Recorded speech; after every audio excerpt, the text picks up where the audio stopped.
I'm John Sticott, Executive Editor of the Brewer Magazine. Welcome to another edition of the Brewer Magazine podcast. We are sponsored by Keg Logistics. You can go to keglogistics.com/brewermag for more details. And of course, you can follow us 24 hours a day at brewermag.com. And if you're watching or listening to this podcast, of course, make sure you're liking and subscribing. We have weekly updates for the Brewer Magazine podcast for you right here. Well, the 2026 Craft Brewers Conference is in Philadelphia this coming year, and Tim Floros is the co-founder of Levante Brewing, which is in the greater Philadelphia area.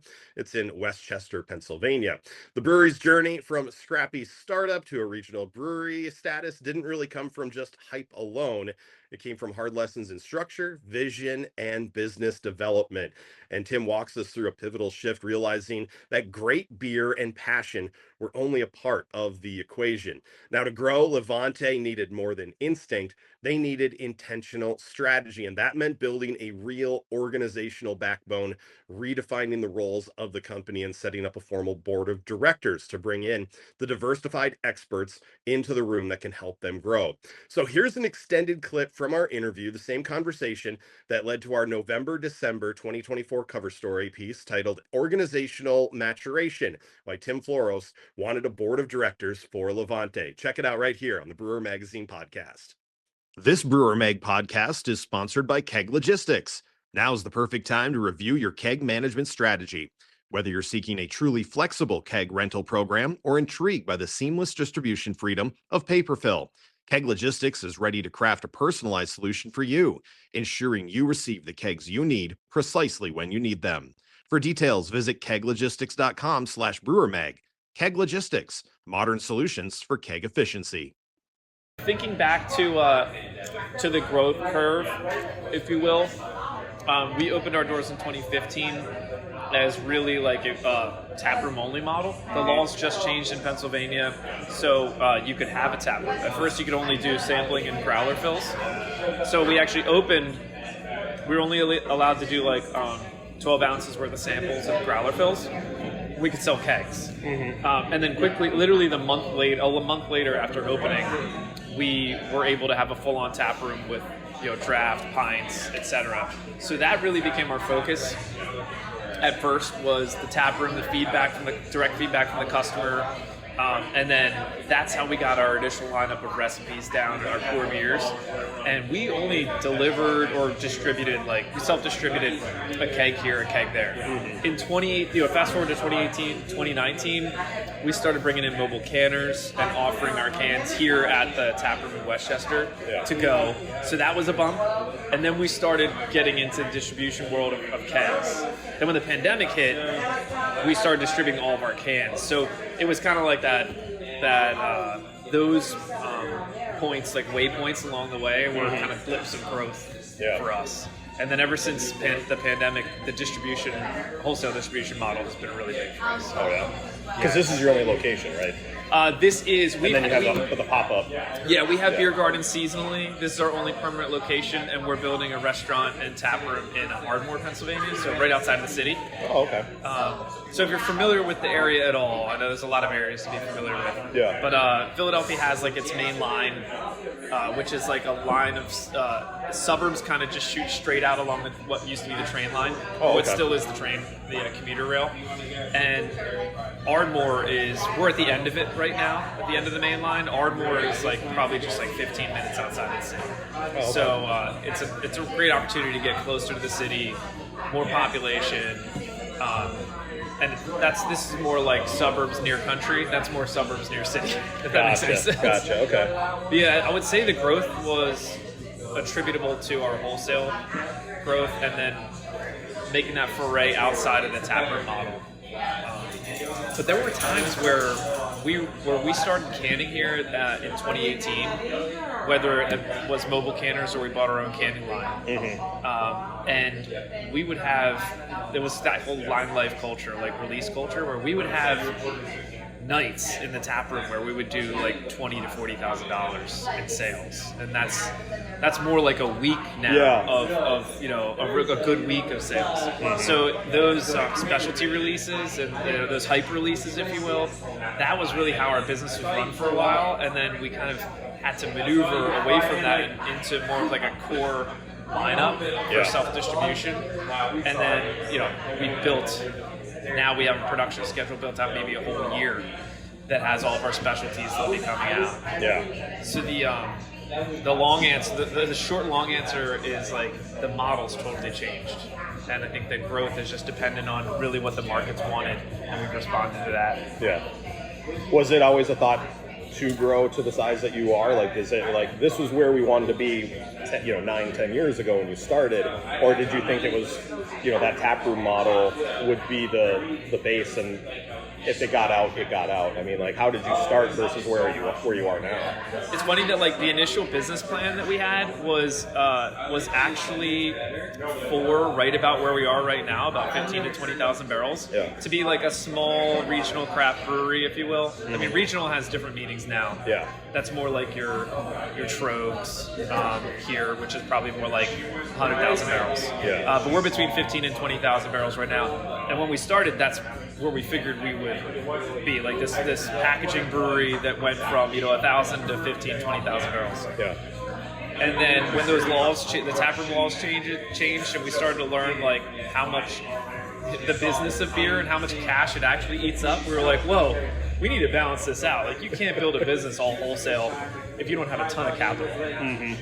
And I think that's been the number one thing that we found. Like, it's funny, going back to the business plan, we probably are, there was no timeline really, maybe like a 7 to 10 year plan. Yeah. I guess we are in that 7 to 10 years where we wanted to be volume wise, but we got there in a way different way Right. than we thought. Like, I could have never predicted how this happened. Yeah. Especially with the pandemic and online sales.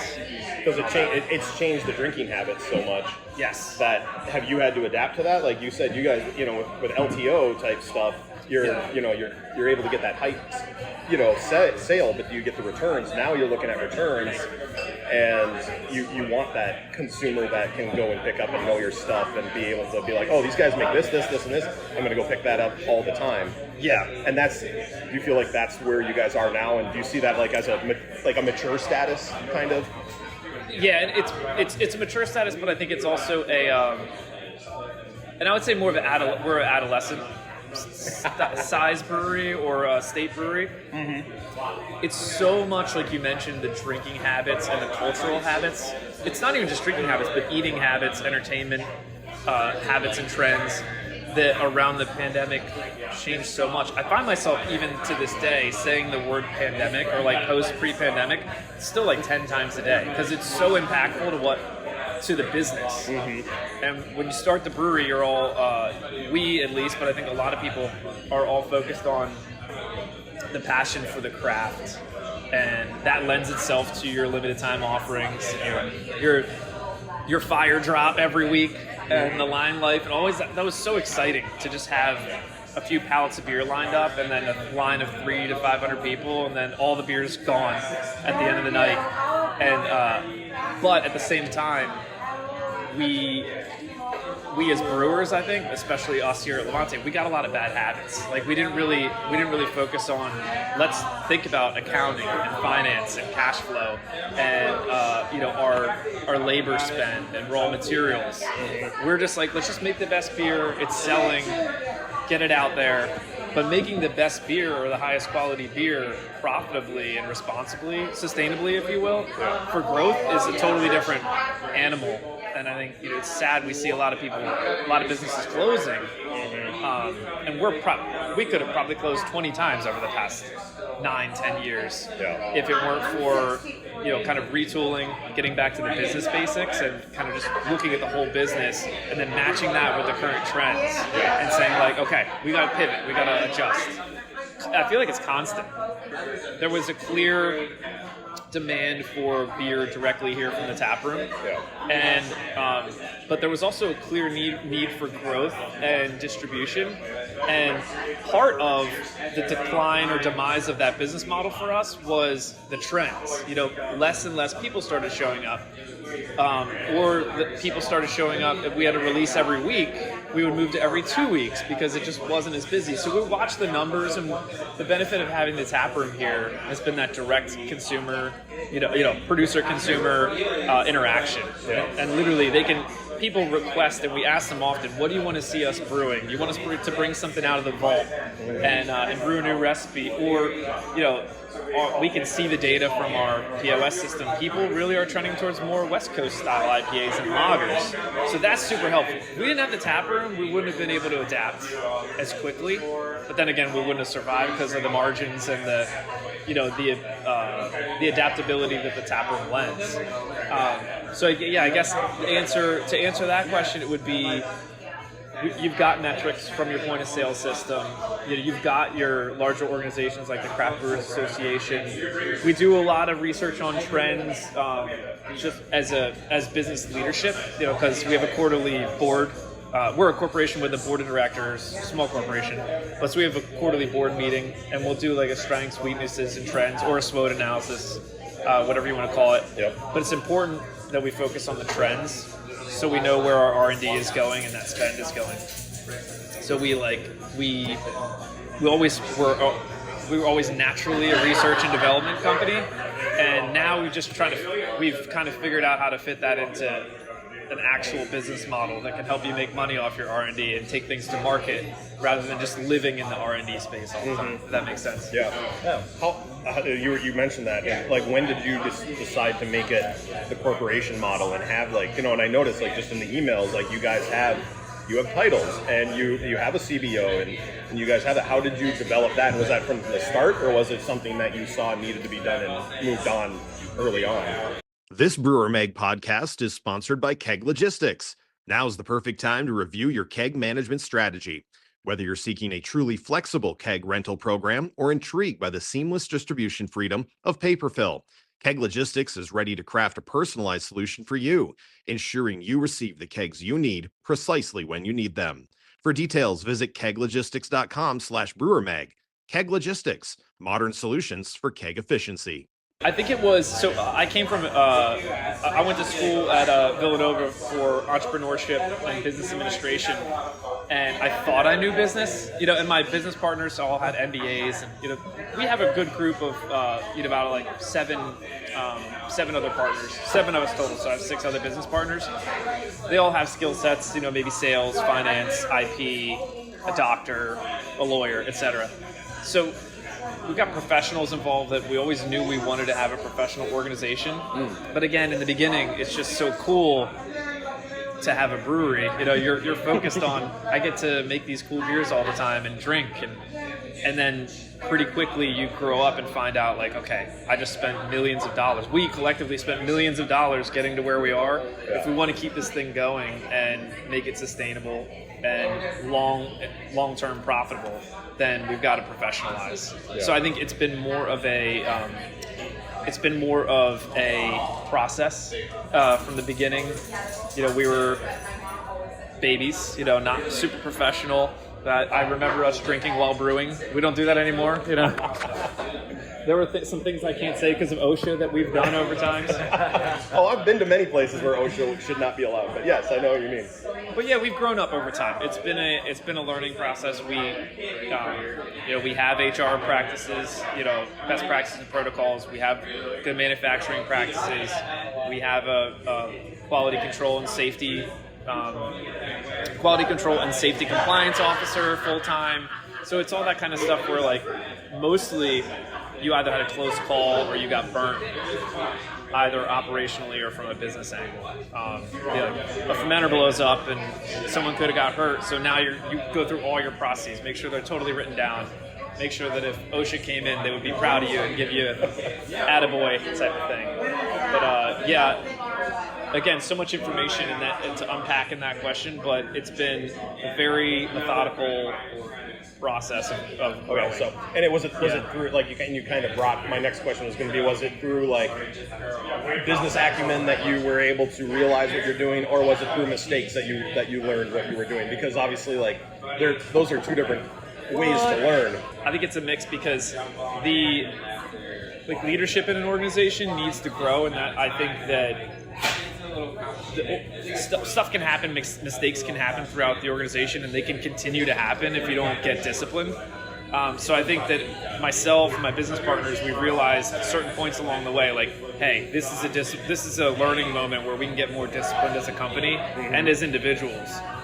We can read up on, Deming and process and total quality management, and we can force those things because we know the changes that are coming down the road, and we can kind of push ourselves towards professionalism, or we can, be more reactive and let things happen. And then sometimes you don't know. Stuff happens and you had no idea that was even an area that you could buffer or mitigate against risk-wise. So, but me personally, it's been a lot of reading and personal development and trying to discipline myself more. So yeah, I think it's also choosing the right people, which is tough because there's labor markets. In labor markets, and as a new business, you feel like, oh, we can't get the right people, or we don't have time, or we don't have resources. And I think what's been biggest for me is the leader of an organization has been, okay, how am I going to delegate, find the right people to delegate to, make sure that they have the same values, business values, they want to be professional and disciplined and make money, but also have a great product. And those people, you can't necessarily just go find them. Sometimes they just come into the mix through networking, or they love the brand and they reach out. Yeah. Mr. Toffner you just met, he came from the golf course general management world. So he managed food and beverage and the hospitality at golf courses, and we started, moving in our distribution model, our wholesale model. We had a lot of really good golf course relationships. So the guys that supported us the most, we would kind of rub shoulders with good operators, and then eventually find operators that want to come work with us. And then that's something that, as a CEO, I can say, okay, that's handled. I feel good about that now. We can meet once a week, and that part of the business is buttoned up and professional. Now we can look to expand. Yeah. So, I was just going to ask that, because where have you guys started in the company, with how many people, and how have you, pinpointed those type of situations where it's either they present themselves to you, or you guys realize, okay, we need someone for this. How do we, do we hire someone internally, build someone up from within the company, or go outside? And I think that's the big growth in craft beer right now, is people are finding people outside the industry to grow the industry now. And before it was just I started as a home brewer and now I'm CEO. That doesn't happen as much anymore. It's because there's a limit in that business. Yeah, for growth. Yeah, and there's not everyone I said, I had the business background. There's been a lot of times where my limits as a CEO have been tested, and I've asked, myself and my business partners, our staff, do we need someone else in here, driving growth in the organization? And, the answers that I got back were no, what we need is support for you, so you can go, be the face of the company, you can grow the business. You're just not really a good manager operator, Yeah. So, I think it depends on, as a business owner or leader, what your personal strengths and weaknesses are, but also then what the organizational ones are. Yeah. But in a company, where you have a founder, owner, operator, etc., the strengths and the weaknesses probably both lie with the founder, owner. And then once you're honest about that, you're well, I really need to spend some more time and money, resources looking for the right people here because I'm weak. Yeah. Or here because this is really a distraction zone for me. I'm just good enough at it that I can be dangerous to the organization.